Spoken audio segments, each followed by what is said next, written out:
রাজধানী ধানমন্ডির সীমান্ত সম্ভার শপিং মলে একটি স্বর্ণের দোকান থেকে মাত্র ৮ মিনিটে প্রায় ১৫৯ ভরি স্বর্ণ চুরির ঘটনায় ৩ জনকে আটক করেছে পুলিশ। উদ্ধার করা হয়েছে চুরি যাওয়া ৫০ ভরি স্বর্ণ। গতরাতে তাদের গ্রেফতার করে ঢাকা মহানগর গোয়েন্দা পুলিশ। অভিনব কায়দায় মাত্র ২০ সেকেন্ডে তালা কেটে ভেতরে ঢুকে স্বর্ণালংকার লুট করে তারা। মুশফিকুর রহমানের আরেকটি রিপোর্ট। গত ৩রা জানুয়ারি জুমার নামাজের সময় ক্রাউন ডায়মন্ড অ্যান্ড জুয়েলার্সে অভিনব কায়দায় চাদর দিয়ে ঢেকে মাত্র ২০ সেকেন্ডেই তালা কেটে ভেতরে ঢোকেন ৫ জন। কয়েক মিনিটের মধ্যে প্রায় ১৫৯ ভরি স্বর্ণ লুট করে উধাও হয় চোরচক্র। সিসি ক্যামেরার ফুটেজ নিয়ে ৩ জনকে গ্রেফতার করে গোয়েন্দা পুলিশ।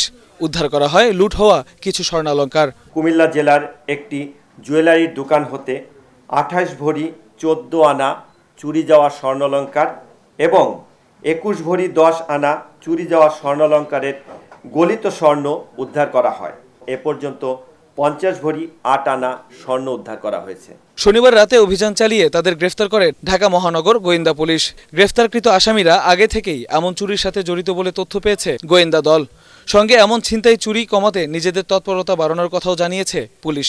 যারা গ্রেপ্তার হয়েছে ইতোপূর্বে আমাদের কাছে এ পর্যন্ত যে ডেটাবেস, সেই ডেটাবেস থেকে আমরা যেটা পেয়েছি যে একজনের বিরুদ্ধে ১৩টি মামলা, আরেকজনের বিরুদ্ধে ৯টি মামলা আছে। অর্থাৎ এরা বিভিন্ন স্থানে সোনার দোকান চুরি এবং মোবাইলের দোকান চুরির ঘটনায় ইতোপূর্বে জেলে গিয়েছে, ধরা পড়েছে, গ্রেপ্তার হয়েছে।